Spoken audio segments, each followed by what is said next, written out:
ஆராதனை வேளை.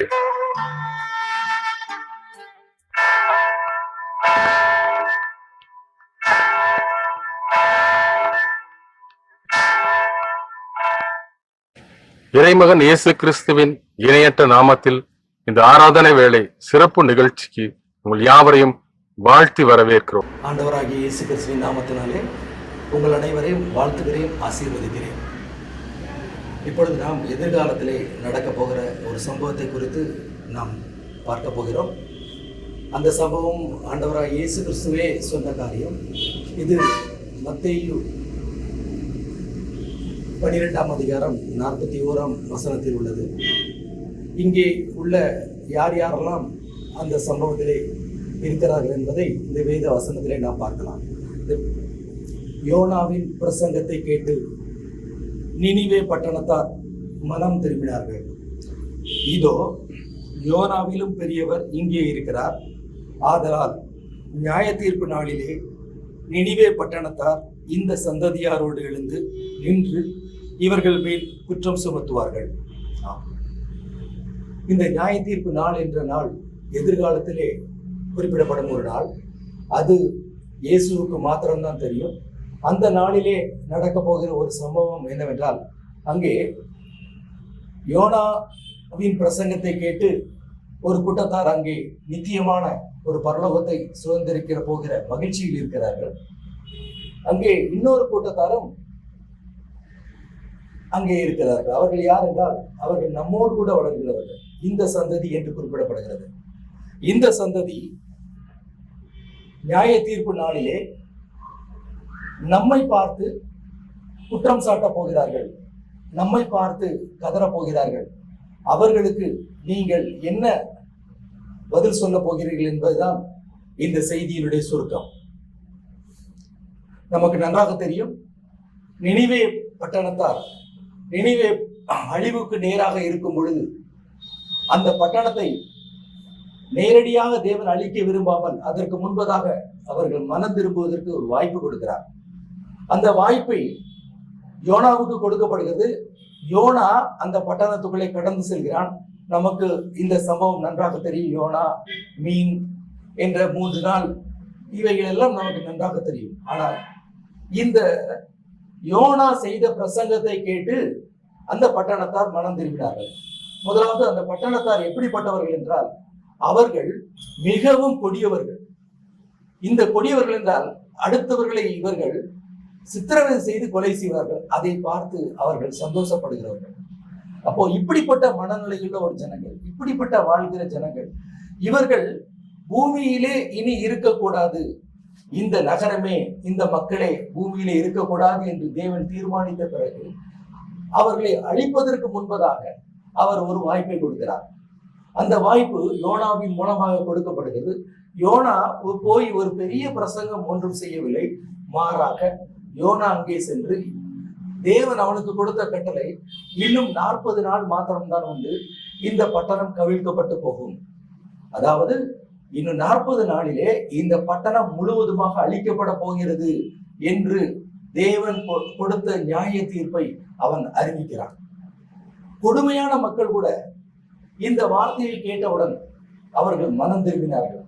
அவர்கள் எவ்விதமாக மனம் திரும்பினார்கள் என்றால், ரெட்டுடுத்தி சாம்பலில் இருந்து அவர்கள் உபவாசித்து, அவர்கள் மாத்திரமல்ல, அவர்கள் வீட்டில் உள்ள குழந்தைகளும் பிள்ளைகளும் அவர்களும் உபவாசத்தில் ஈடுபட்டார்கள். அந்த தேசத்தின் ராஜாவே உபவாசத்தில் இருந்தார். அந்த தேசத்தில் உள்ள மிருக ஜீவன்கள் கூட புசிக்காமல் குடிக்காமல் இருந்தது. ஆம், இப்படிப்பட்ட ஒரு ஜனங்களே அந்த யோனா சொன்ன வார்த்தையை கேட்டு மனம் திரும்பினார்கள் என்று நாம் இந்த வேத வசனத்திலே பார்க்கிறோம். ஆம், இங்கே சொல்லப்படுகிற இன்னொரு கூட்டம் யார் என்றால், இந்த சந்ததியார். இந்த சந்ததியார் என்று குறிப்பிடப்படுபவர்கள் யார்? இவர்கள் தான் நம்மோடு வளர்கிறவர்கள், நம்மோடு கூட படித்தவர்கள், நம்மை சுற்றி குடியிருக்கிறவர்கள். நம்முடைய தொழிலாக இருக்கலாம், வேலையாக இருக்கலாம், அல்லது படிப்பாக இருக்கலாம். இங்கே இவர்கள் நம்மோடு கூட வசிக்கிறவர்கள். இந்த ஜனத்தார் அந்த நியாய தீர்ப்பு நாளிலே அவர்கள் என்ன சொல்ல போகிறார்களாம்? நீங்கள் ஏன் எங்களுக்கு இயேசுவை அறிவிக்கவில்லை? ஏன் எங்களுக்கு இயேசுவை அறிவிக்கவில்லை? இப்பொழுது எங்களுக்கு வாய்ப்பு இல்லை. பூமியிலே வாழும் பொழுது எங்களுக்கு வாய்ப்பு இருந்தது, ஆனால் பூமியை விட்டு இந்த பூமி வெளியே வந்த பிறகு எங்களுக்கு வாய்ப்பு இல்லையே. இந்த கேள்விக்கு பதில் சொல்ல நீங்கள் தயாராக இருக்கிறீர்களா? இங்கே யாரை குறித்து இந்த வசனம் தெளிவாக சொல்கிறது என்றால், யோனாவிலும் பெரியவர் இங்கே இருக்கிறார் என்று இயேசுவே சொல்லுகிறார்.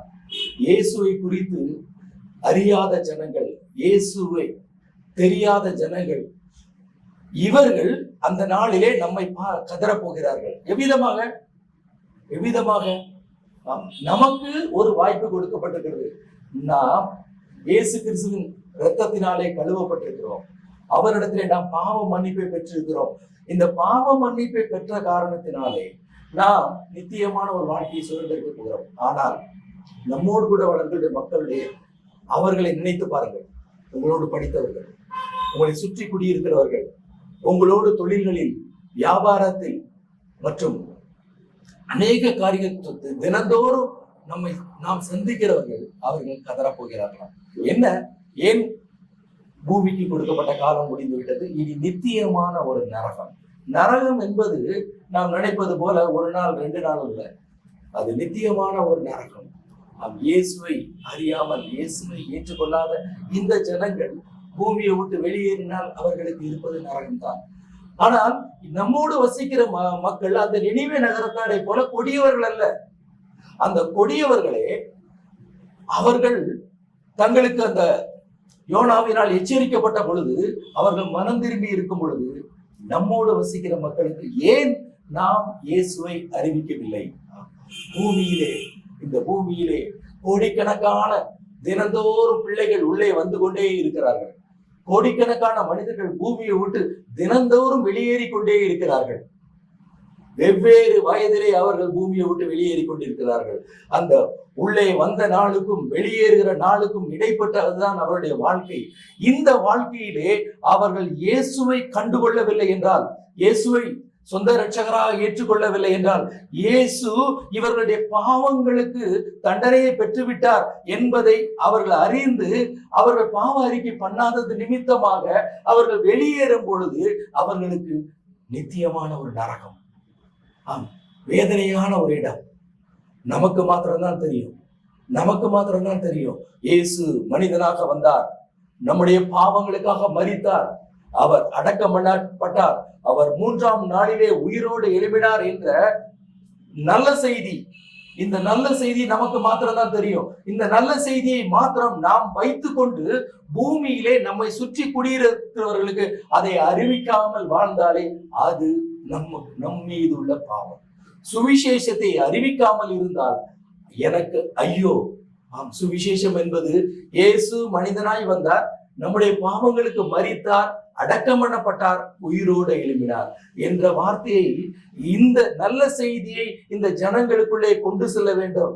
இதை கொண்டு செல்லாத காரணத்தினால்தான் எதிர்காலத்திலே நியாய தீர்ப்பு நாளிலே இந்த ஜனங்கள் கதறப் போகிறார்கள் என்று இந்த வேதம் நம்மை எச்சரிக்கிறது.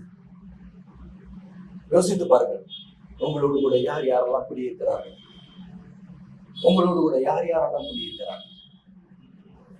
உங்களிடத்தில் நல்ல செய்தி இருக்கிறது, ஆனால் அந்த ஜனங்களுக்கு அந்த விடுதலை தேவையாக இருக்கிறது. ஒவ்வொரு ஆத்மாவும் என்னை விடுவிக்க மாட்டாயா என்று கதறும்.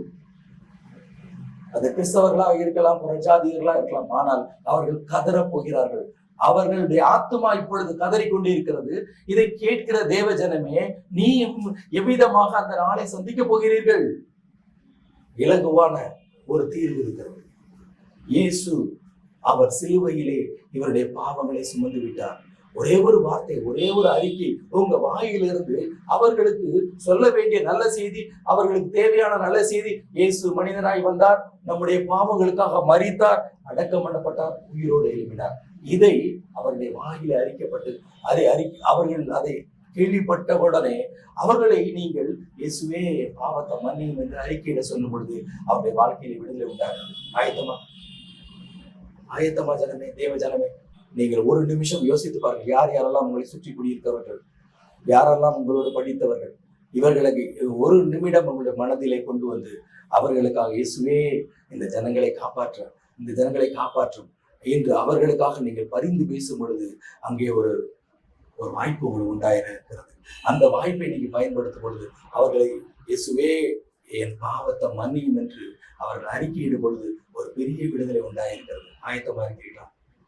கண்களை மூடி ஜெபிக்கலாம். இயேசுவே, என்னுடைய பெற்றோர்கள் ரட்சிக்கப்படவில்லை, என்னுடைய வாழ்க்கை துணை ரட்சிக்கப்படவில்லை, என்னுடைய பிள்ளைகள் ரட்சிக்கப்படவில்லை, என்னை சுற்றி குடியிருக்கிற ஜனங்கள் ரட்சிக்கப்படவில்லை, என்னோடு படித்தவர்கள் ரட்சிக்கப்படவில்லை. இவர்கள் மீது இரக்கமாயிரும். நான் தினந்தோறும் என்னோடு கூட வேலை பார்க்கிறவர்கள் ரட்சிக்கப்படவில்லை, இவர்கள் மீது இரக்கமாயிரும். இன்றிலிருந்து எனக்கு ஒரு வாய்ப்பு தாருங்கள்.